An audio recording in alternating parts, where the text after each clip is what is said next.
Olá, querido povo de Deus, que acompanha pelo Facebook, que vai acompanhar depois pelo YouTube, essa live, ou em outras redes sociais.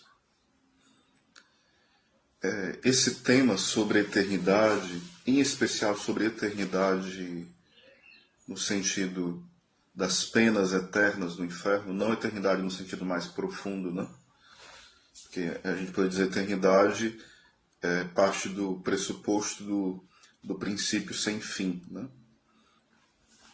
E o inferno não é, aliás, sem princípio e sem fim. E o inferno não entraria numa coisa que é sem princípio e sem fim. O inferno teve um princípio, teve um início, mas não terá um fim, né? É um dos temas sobre o inferno, que é a eternidade do inferno. E é um tema muito indigesto, óbvio. Você pode estudar esse tema e às vezes sentir uma dor mesmo de barriga grande, no sentido analógico ou até literal. Por quê? Quando a gente passa a meditar de fato as verdades eternas, isso nos incomoda, isso nos inquieta, isso nos questiona, isso confronta com a nossa vida medíocre. Há um confronto, há um atrito, né? Porque nós vamos começar a fazer um exame de consciência mais profundo acerca daquilo que nós pensamos, acerca daquilo que nós sentimos e alimentamos os sentimentos, acerca daquilo que nós consentimos, acerca dos nossos atos, decisões, escolhas, a forma de conviver. Então tudo isso reverbera, tudo isso tem a ver com a eternidade. Então é algo sério. Tem um livro que eu vou me basear. O nome do livro é Existe um Inferno? Provas pedidas ao bom senso.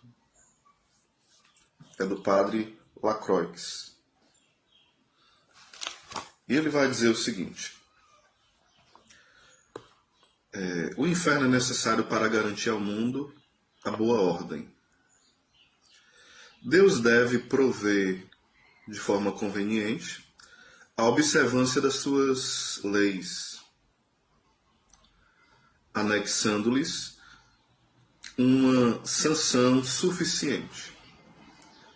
Essa sanção deve ser tão grande que todo homem reto deve dizer: em vista disso, devo obedecer.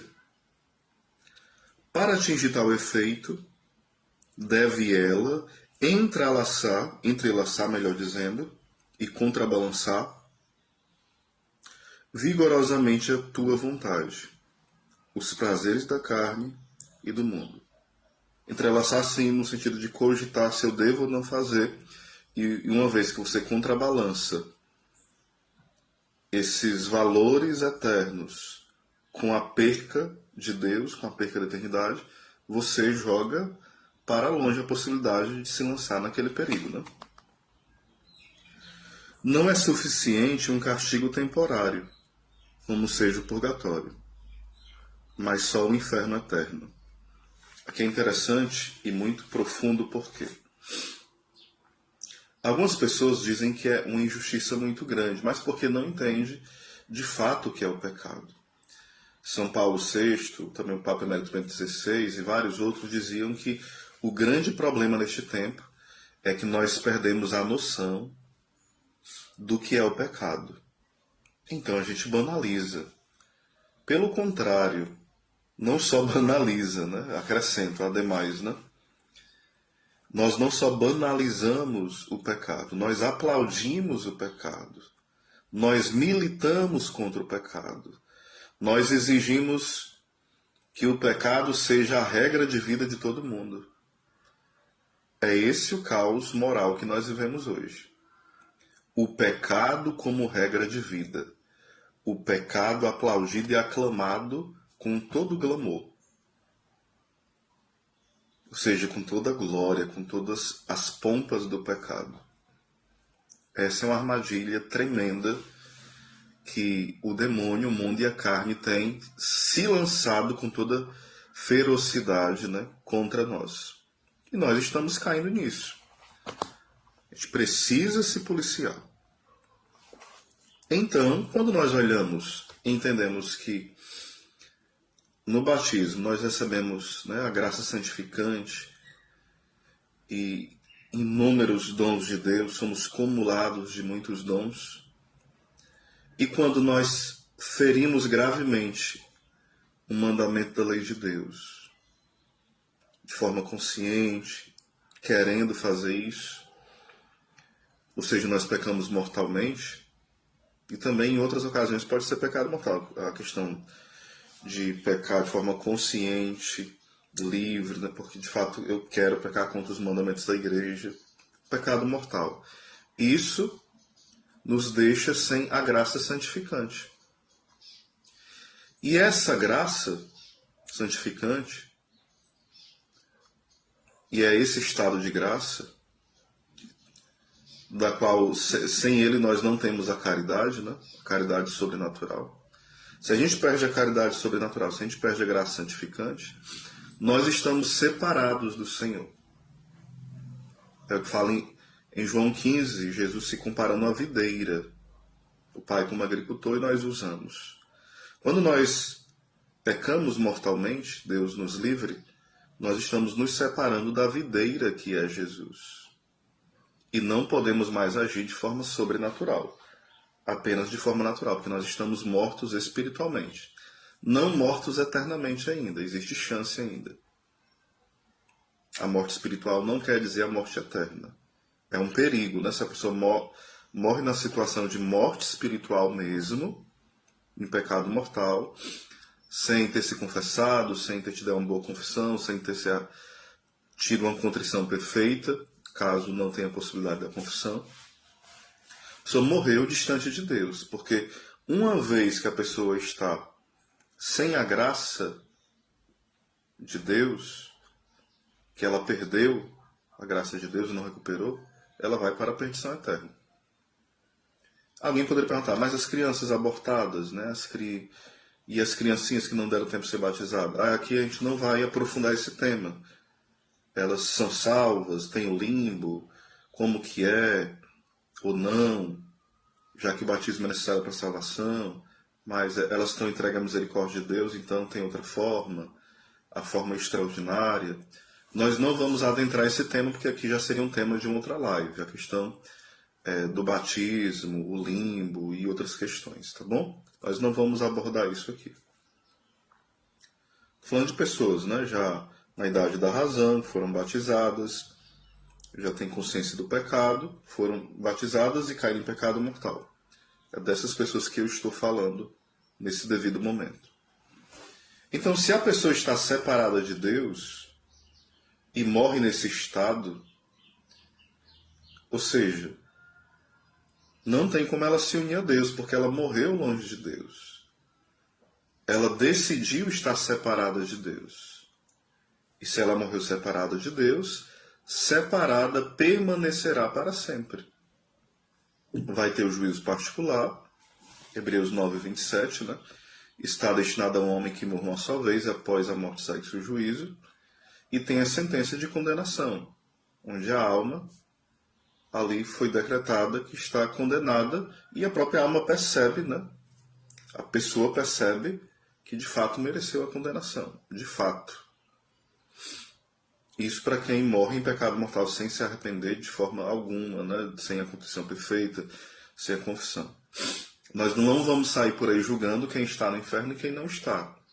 Isso não nos cabe dizer quem está lá e quem está. Uma coisa são os santos doutores falarem, né? Porque é outro nível de santidade. Aí é santidade mesmo, é uma inteligência muito aguçada. Por exemplo, São Brás de Claraval, Santo Antônio de Pádua, Santo Afonso e alguns outros santos falam de Lutero se perder eternamente, né? Ter se perdido eternamente. Isso não é um dogma, mas é uma opinião muito firme de alguns santos doutores. Por exemplo, Judas, né? E de forma mais clara, vários doutores falam sobre isso, né? Eles falam citando, eles não vão explicar de forma bem aprofundada a questão não, certo? Então vamos lá. Então o inferno não é uma possibilidade remota, não. É um grande perigo que a gente não deve desesperar, porque isso é uma armadilha do demônio, e nem deve presumir que nunca vai para ele. Devemos lutar para cada vez mais nos unirmos a Deus e, na graça de Deus crescendo, nos unirmos ao Senhor. Então vamos continuar. Quando nós pecamos mortalmente, existe a pena eterna. Por isso que a confissão, ela perdoa a pena eterna. Fica as penas temporárias para serem expiadas, né? Expiadas com X, não é expiadas, olhadas não.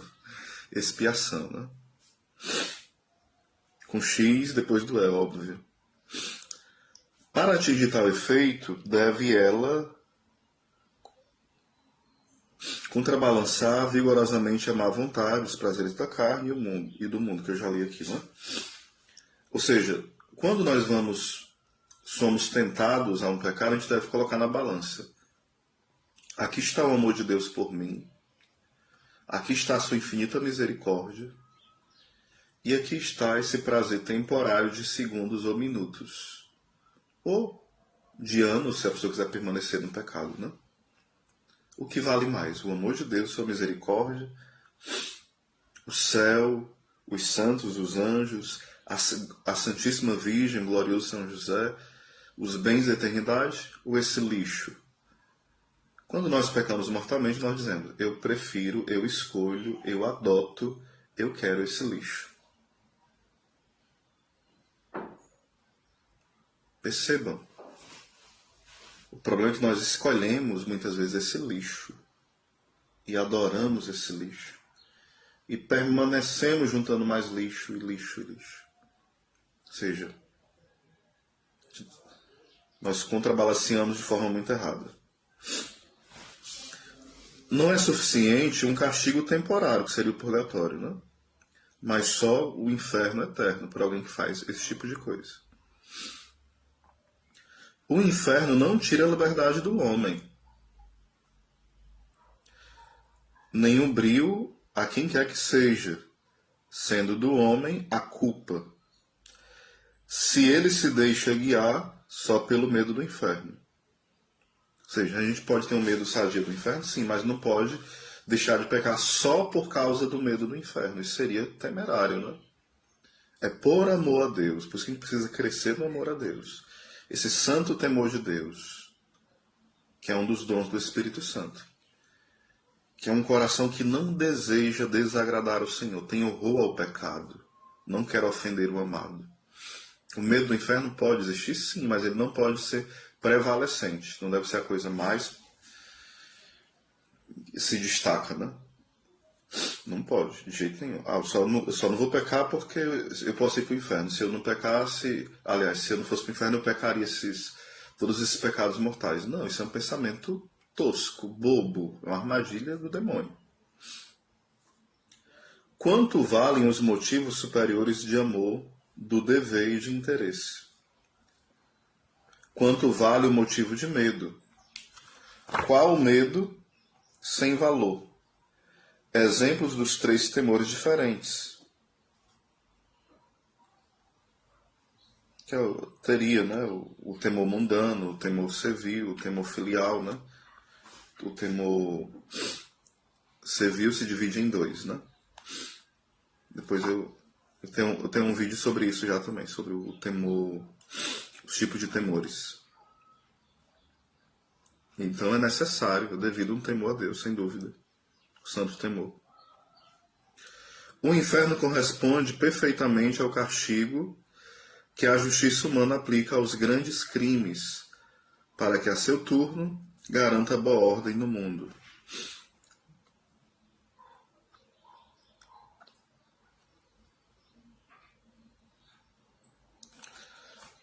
Paralelo a isso, ninguém protesta contra a justiça humana, quando de fato ela é justiça, de fato, né? Ninguém pode protestar contra a justiça humana e a divina, quando de fato a questão da humana é de fato justa. Ninguém vai dizer, não era para fazer isso porque eu não gostei. Não é um sentimento, né? Questão justa ou não justa. Ninguém protesta contra a justiça humana, nem deve protestar contra a justiça divina. Se a justiça humana provê a ordem no mundo, a divina não precisa do inferno para o mesmo fim. A justiça humana e a divina assemelham-se muito. A humana constitui ótimo meio para conhecer a divina. Serve de lição e prova. A justiça divina é o dique necessário erigido por Deus contra a fúria das paixões humanas. Os protestantes abriram brechas nesses pontos, né?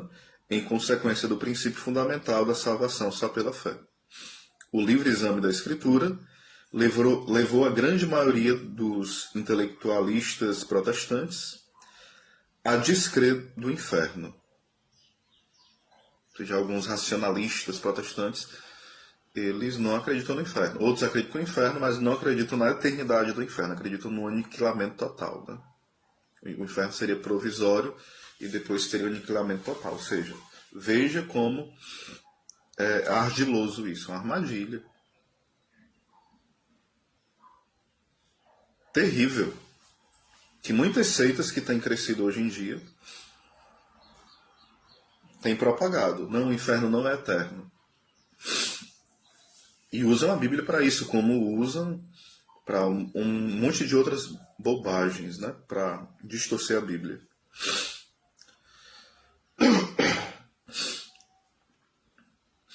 Pela apostasia deles, ou seja, desses racionalistas protestantes, o cristianismo ficou muito enfraquecido.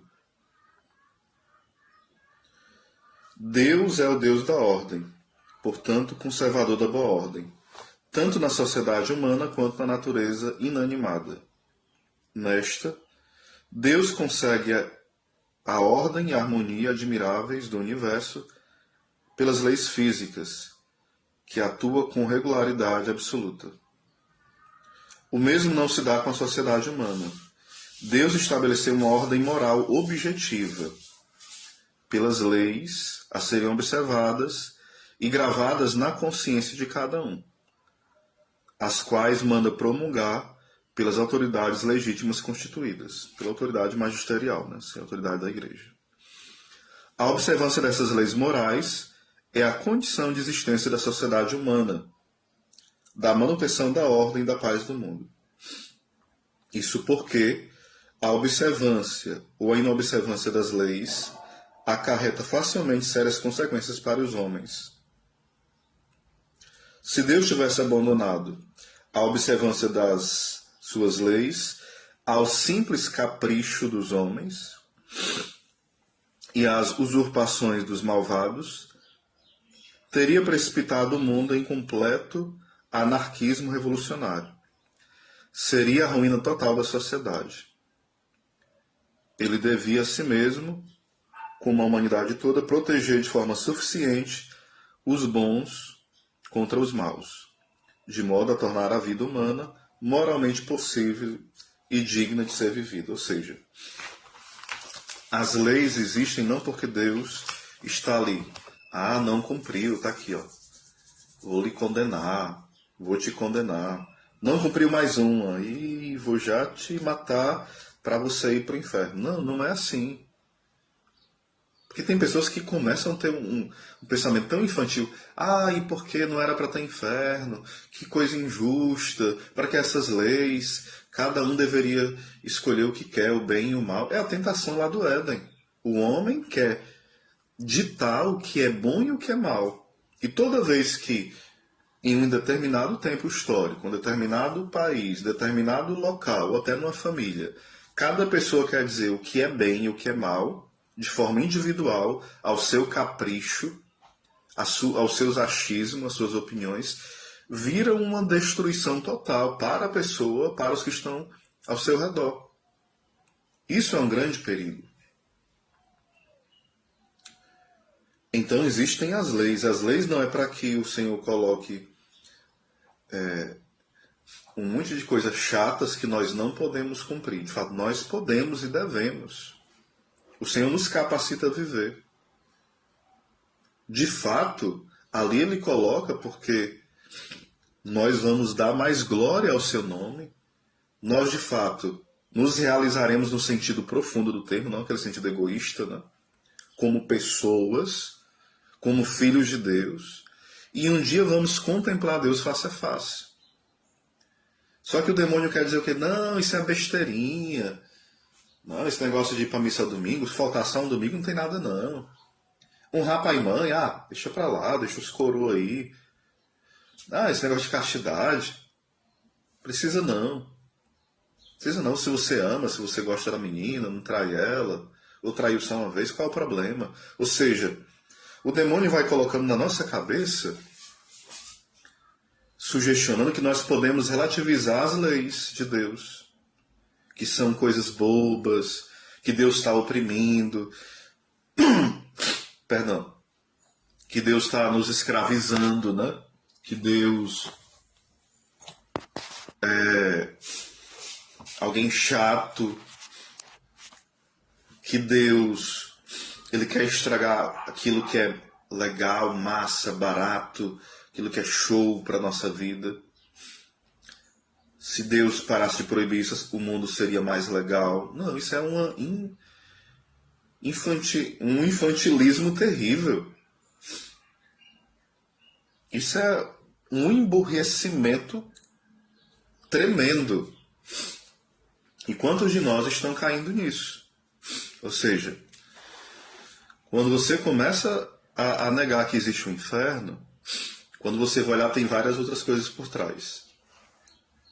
A pessoa começou a desacreditar que existe o pecado, que existe o pecado original, que existe uma lei divina que deve ser obedecida, não por um capricho de Deus, mas porque isso é o melhor, é o nosso bem.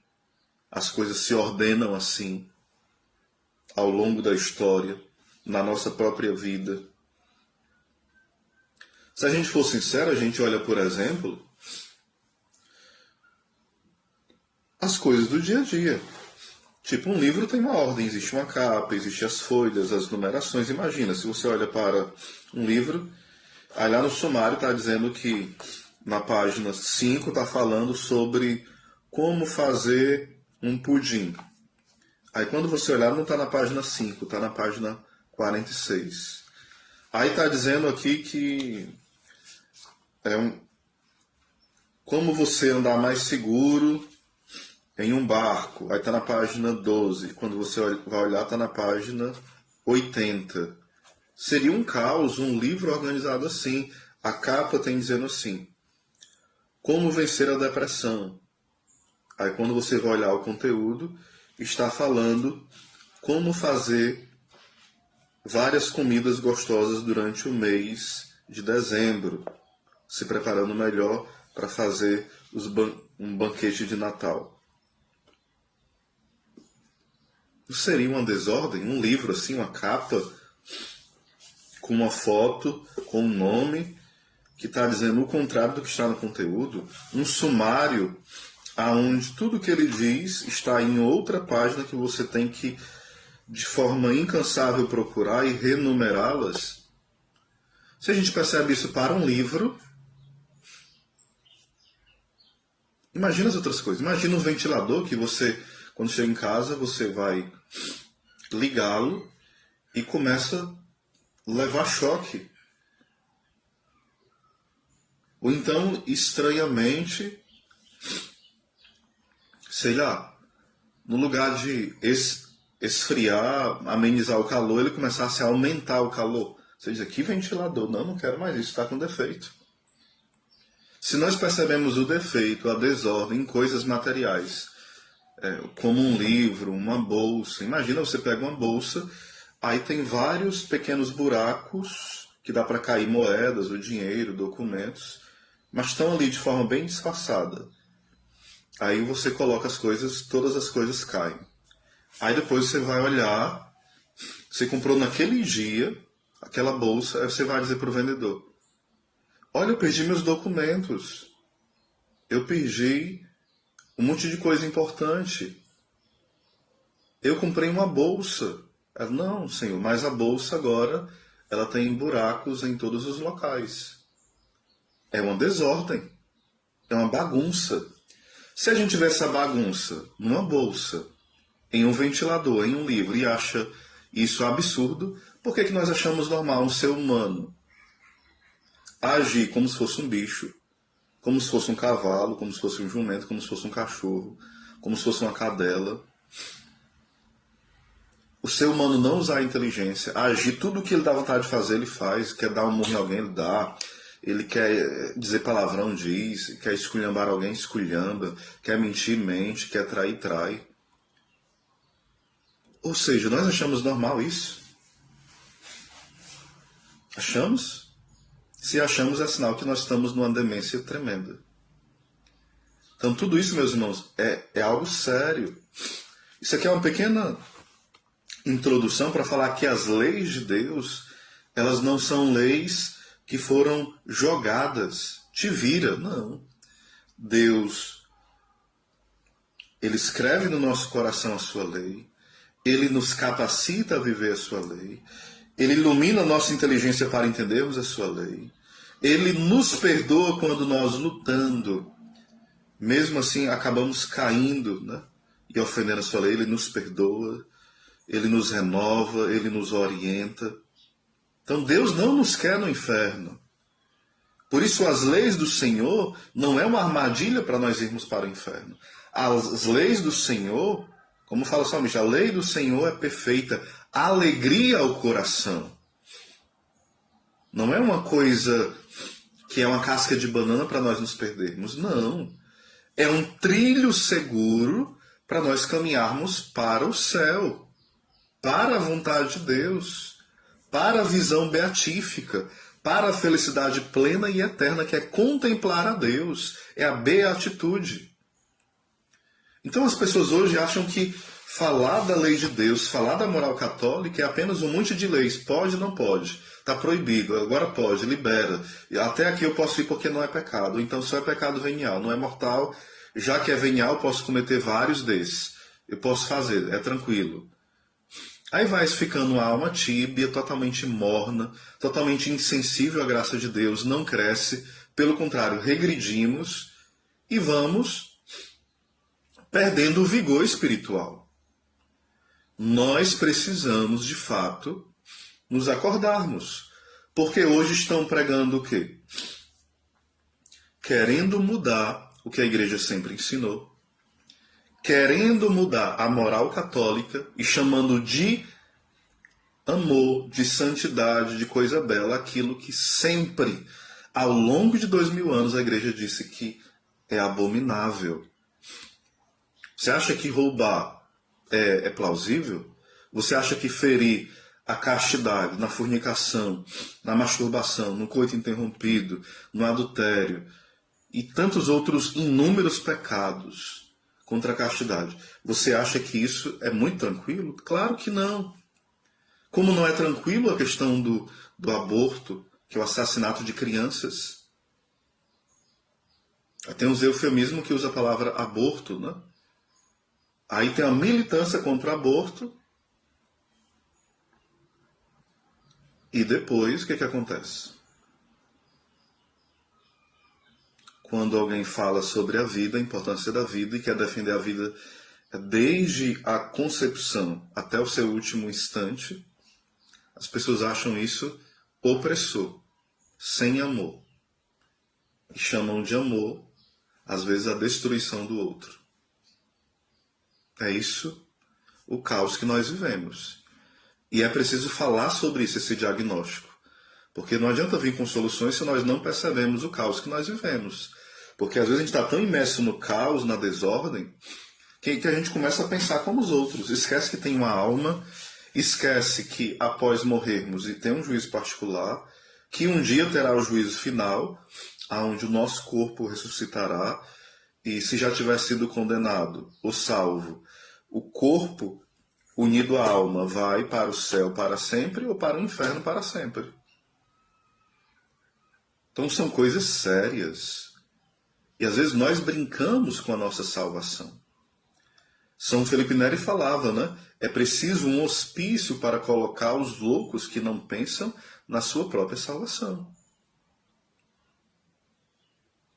Então que hoje a gente possa refletir mais sobre isso. Para onde eu estou caminhando? Porque às vezes nós dizemos que queremos o céu, mas nós caminhamos para um local contrário ao céu.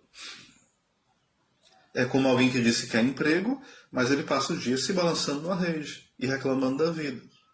Ele não vai atrás de emprego, ele não se capacita, ele não estuda, ele não se sacrifica. Como é que ele vai arrumar um emprego? E quando ele tiver no emprego, se ele não se sacrificar, como é que ele, no sentido bom, né? Como é que ele vai manter o emprego se ele fica lá de forma preguiçosa, relaxada, criando encrenca, não sendo pontual? É preciso viver no estilo de quem quer estar empregado. Da mesma forma, se nós queremos o céu, o nosso estilo de vida deve ser de alguém que busca o céu. Mas se infelizmente nós não queremos, o nosso estilo de vida vai ser de alguém que odeia Deus, que não liga para a sua lei, que não está nem aí para o Senhor, vira as costas para Ele e vai viver assim nesse mundo e continuará vivendo assim para sempre. Então, eis aqui a eternidade com Deus e a eternidade sem Deus. Não existe meio termo. O purgatório não é meio termo. O purgatório é a eternidade com Deus. Certo? No sentido assim, entendo, entre aspas. Após passar essa purificação, iremos para o céu. Que o Senhor nos dê a graça, né? De desejarmos profundamente o céu. De meditarmos mais sobre essas verdades eternas. Um abraço. Eu voltarei com esse tema outras vezes. É muito necessário. Um abraço.